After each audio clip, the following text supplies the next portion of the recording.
Mohandas Karamchand Gandhi, the 2nd of October 1869. The 30th of January 1948 was an Indian lawyer, anti-colonial nationalist and political ethicist who employed non-violent resistance to lead the successful campaign for India's independence from British rule.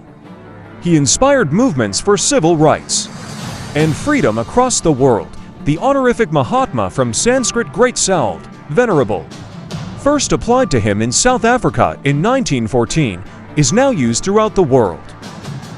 Born and raised in a Hindu family in coastal Gujarat, Gandhi trained in the law at the Inner Temple, London, and was called to the bar at age 22 in June 1891.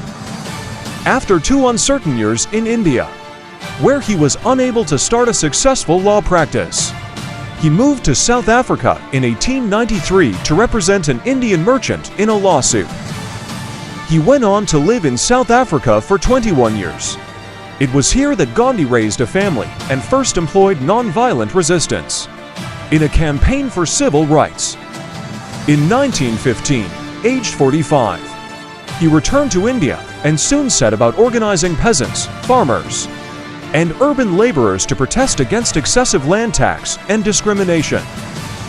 Assuming leadership of the Indian National Congress in 1921, Gandhi led nationwide campaigns for easing poverty, expanding women's rights, building religious and ethnic amity, ending untouchability, and, above all, achieving Swaraj or self-rule. Gandhi adopted the short dhoti woven with hand-spun yarn as a mark of identification with India's rural poor. He began to live in a self-sufficient residential community, to eat simple food, and undertake long fasts as a means of both introspection and political protest, bringing anti-colonial nationalism to the common Indians. Gandhi led them in challenging the British-imposed salt tax with the 400 kilometers to 150 miles Dandi Salt March in 1930 and in calling for the British to quit India in 1942. He was imprisoned many times, and for many years in both South Africa and India. Gandhi's vision of an independent India, based on religious pluralism, was challenged in the early 1940s by a Muslim nationalism, which demanded a separate homeland for Muslims within British India. In August 1947, Britain granted independence, but the British Indian Empire was partitioned into 2 dominions, a Hindu-majority India and a Muslim-majority Pakistan. As many displaced Hindus, Muslims, and Sikhs made their way to their new lands, religious violence broke out, especially in the Punjab and Bengal. Abstaining from the official celebration of independence, Gandhi visited the affected areas, attempting to alleviate distress in the months following.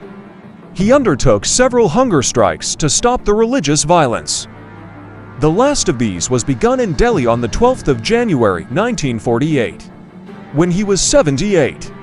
The belief that Gandhi had been too resolute in his defense of both Pakistan and Indian Muslims spread among some Hindus in India. Among these was Nathar Amgas, a militant Hindu nationalist from Pune, Western India, who assassinated Gandhi by firing 3 bullets into his chest at an interfaith prayer meeting in Delhi on the 30th of January 1948. Gandhi's birthday, the 2nd of October, is commemorated in India as Gandhi Jayanti, a national holiday, and worldwide as the International Day of Nonviolence. Gandhi is considered to be the father of the nation in post-colonial India, during India's nationalist movement, and in several decades immediately after. He was also commonly called Bapu Gujar Adi, endearment for father, roughly Papa, Daddy. Early life and background.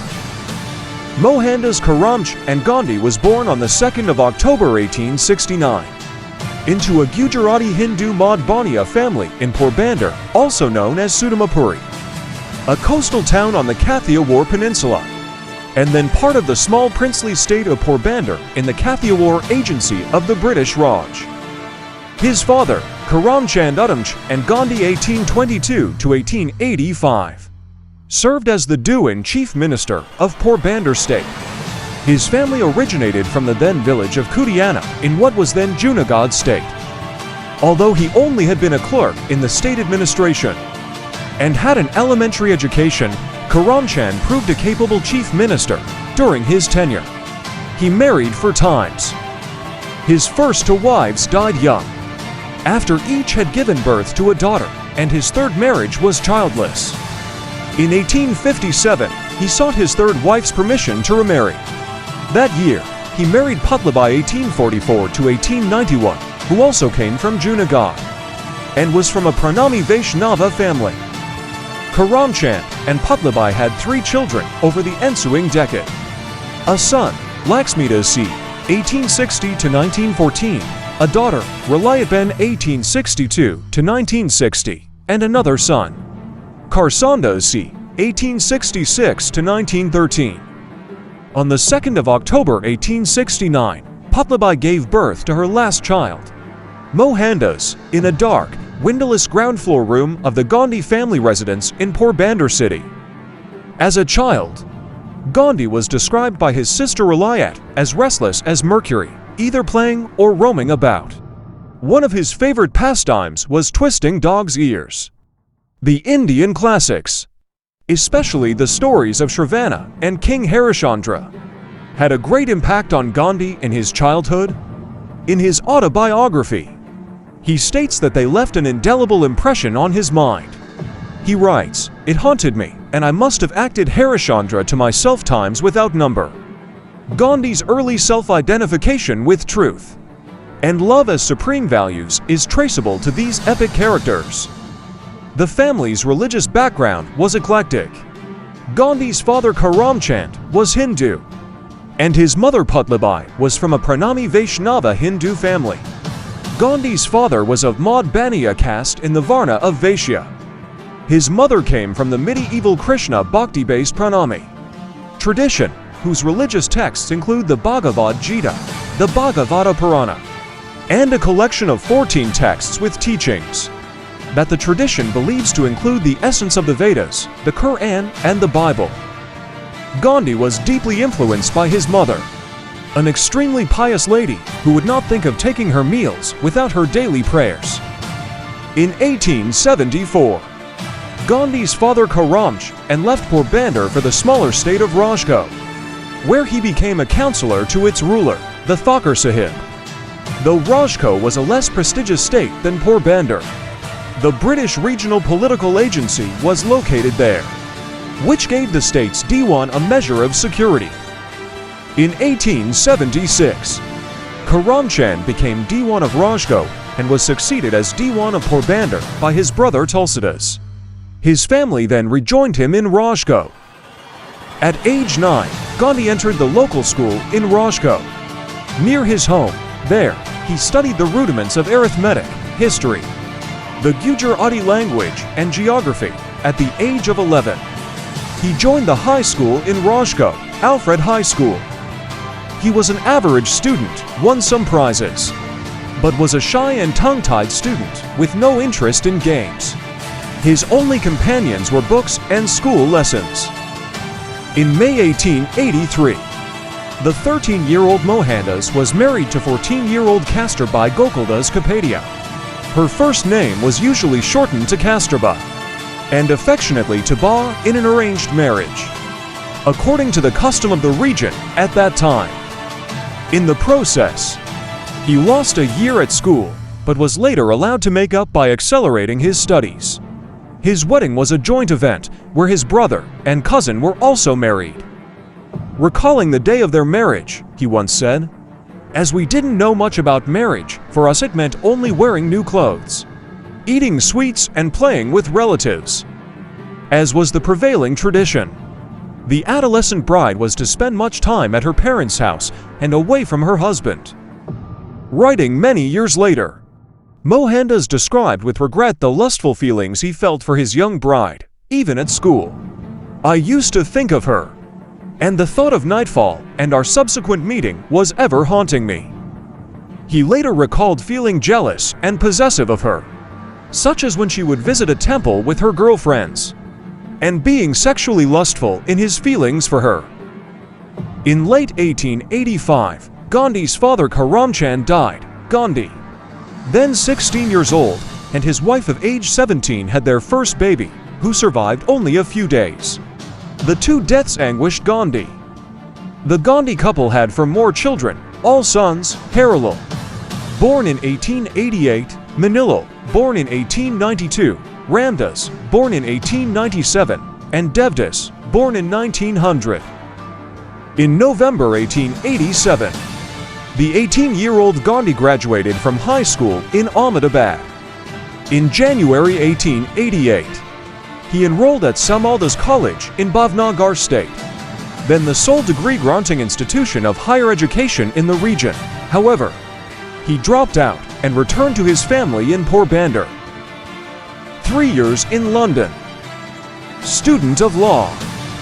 Gandhi had dropped out of the cheapest college he could afford in Bombay. Mavji Dev Joshaji, a Brahmin priest and family friend, advised Gandhi and his family that he should consider law studies in London. In July 1888, his wife Kasturba gave birth to their first surviving son, Harilal. His mother was not comfortable about Gandhi leaving his wife and family and going so far from home. Gandhi's uncle Tulsidas also tried to dissuade his nephew. Gandhi wanted to go. To persuade his wife and mother, Gandhi made a vow in front of his mother that he would abstain from meat, alcohol, and women. Gandhi's brother Laxmidas, who was already a lawyer, cheered Gandhi's London studies plan and offered to support him. Putlibai gave Gandhi her permission and blessing. On the 10th of August 1888, Gandhi, aged 18, left Porbandar for Mumbai, then known as Bombay. Upon arrival, he stayed with the local Maud Bania community, whose elders warned him that England would tempt him to compromise his religion and eat and drink in Western ways. Despite Gandhi informing them of his promise to his mother and her blessings, he was excommunicated from his caste. Gandhi ignored this, and on the 4th of September, he sailed from Bombay to London, with his brother seeing him off. Gandhi attended University College, London, where he took classes in English literature with Henry Morley in 1888 to 1889. He also enrolled at the Inns of Court School of Law in Inner Temple with the intention of becoming a barrister. His childhood shyness and self-withdrawal had continued through his teens. He retained these traits when he arrived in London, but joined a public speaking practice group and overcame his shyness sufficiently to practice law. He demonstrated a keen interest in the welfare of London's impoverished dockland communities. In 1889, a bitter trade dispute broke out in London, with dockers striking for better pay and conditions, and seamen, shipbuilders, factory girls, and others joining the strike in solidarity. The strikers were successful, in part due to the mediation of Cardinal Manning, leading Gandhi and an Indian friend to make a point of visiting the Cardinal and thanking him for his work, vegetarianism, and committee work. Gandhi's time in London was influenced by the vow he had made to his mother. He tried to adopt English customs, including taking dancing lessons. However, he did not appreciate the bland vegetarian food offered by his landlady and was frequently hungry, until he found one of London's few vegetarian restaurants. Influenced by Henry Salt's writing, he joined the London Vegetarian Society and was elected to its executive committee under the aegis of its president and benefactor Arnold Hills. An achievement while on the committee was the establishment of a Bayswater chapter. Some of the vegetarians he met were members of the Theosophical Society, which had been founded in 1875 to further universal brotherhood, and which was devoted to the study of Buddhist and Hindu literature. They encouraged Gandhi to join them in reading the Bhagavad Gita, both in translation as well as in the original. Gandhi had a friendly and productive relationship with Hills, but the two men took a different view on the continued LVS membership of fellow committee member Thomas Allinson. Their disagreement is the first known example of Gandhi challenging authority. despite his shyness and temperamental disinclination towards confrontation. Allinson had been promoting newly available birth control methods. But Hills disapproved of these, believing they undermined public morality. He believed vegetarianism to be a moral movement, and that Allinson should therefore no longer remain a member of the LVS. Gandhi shared Hills' views on the dangers of birth control, but defended Allinson's right to differ. It would have been hard for Gandhi to challenge Hills. Hills was 12 years his senior, and unlike Gandhi, highly eloquent. He bankrolled the LVS and was a captain of industry, with his Thames Iron Works Company employing more than 6,000 people in the East End of London. He was also a highly accomplished sportsman, who later founded the football club West Ham United. A motion to remove Allinson was raised, and was debated and voted on by the committee. Gandhi's shyness was an obstacle to his defense of Allinson at the committee meeting. He wrote his views down on paper, but shyness prevented him from reading out his arguments, so Hills, the president, asked another committee member to read them out for him. Although some other members of the committee agreed with Gandhi, the vote was lost and Allinson excluded. There were no hard feelings, with Hills proposing the toast at the LVS farewell dinner in honor of Gandhi's return to India. Called to the bar. Gandhi, at age 22, was called to the bar in June 1891 and then left London for India, where he learned that his mother had died while he was in London, and that his family had kept the news from him. His attempts at establishing a law practice in Bombay failed, because he was psychologically unable to cross-examine witnesses. He returned to Rajkot to make a modest living, drafting petitions for litigants. But he was forced to stop when he ran afoul of British officer Sam Sunny. In 1893, a Muslim merchant in Kathiawar named Dada Abdullah contacted Gandhi. Abdullah owned a large successful shipping business in South Africa. His distant cousin in Johannesburg needed a lawyer, and they preferred someone with Kathiawari heritage. Gandhi inquired about his pay for the work. They offered a total salary of £105 plus travel expenses. He accepted it, knowing that it would be at least a 1-year commitment in the colony of Natal, South Africa, also a part of the British Empire.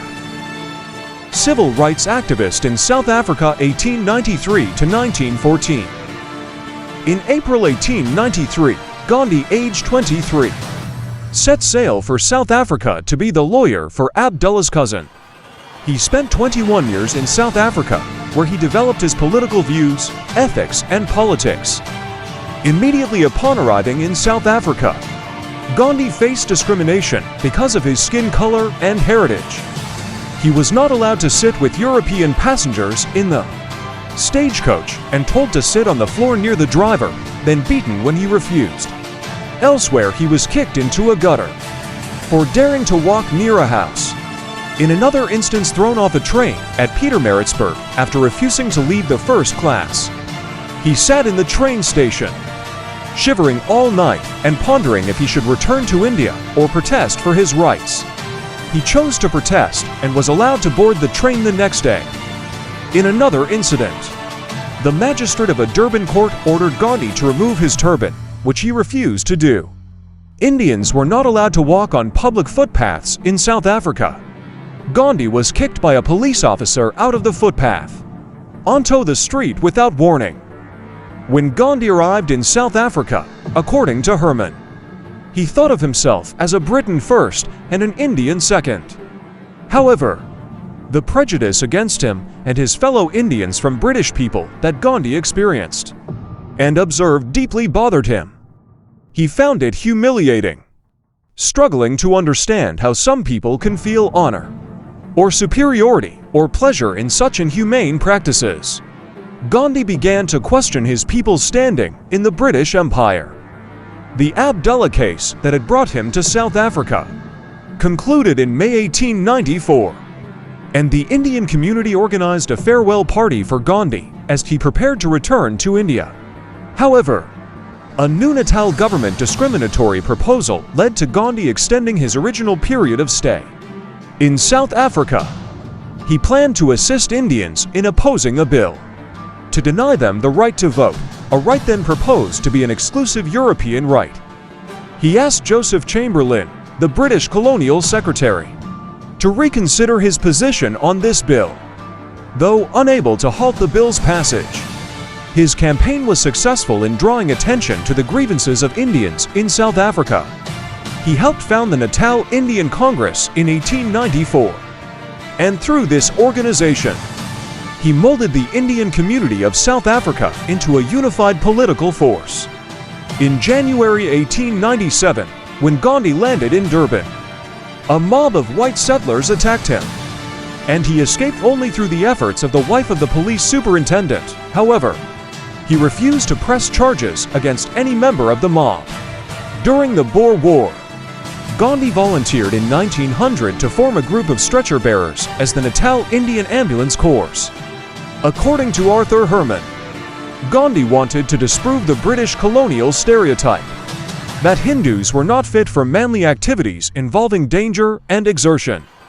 Unlike the Muslim martial races, Gandhi raised 1,100 Indian volunteers to support British combat troops against the Boers. They were trained and medically certified to serve on the front lines. They were auxiliaries at the Battle of Colenso to a white volunteer ambulance corps. At the Battle of Spion Cup, Gandhi and his bearers moved to the front line and had to carry wounded soldiers for miles to a field hospital because the terrain was too rough for the ambulances.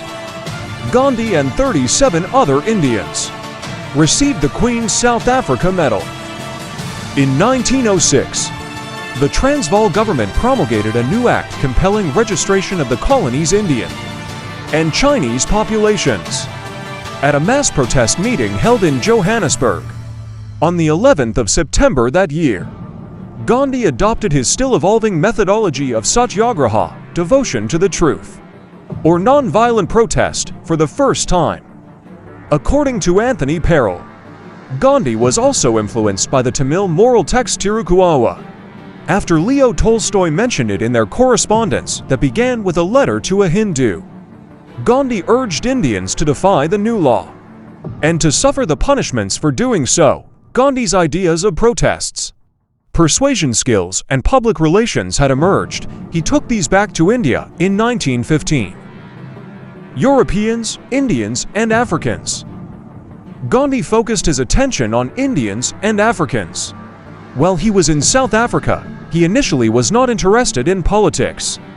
This changed, however, after he was discriminated against and bullied, such as by being thrown out of a train coach because of his skin color by a white train official. After several such incidents with whites in South Africa, Gandhi's thinking and focus changed, and he felt he must resist this and fight for rights. He entered politics by forming the Natal Indian Congress. According to Ashwin Desai and Ghulam Bhatt, Gandhi's views on racism are contentious in some cases, but that changed afterward. Gandhi suffered persecution from the beginning in South Africa. Like with other colored people, white officials denied him his rights, and the press and those in the streets bullied and called him a parasite, semi-barbarous, canker, squalid coolie, yellow man, and other epithets. People would spit on him as an expression of racial hate.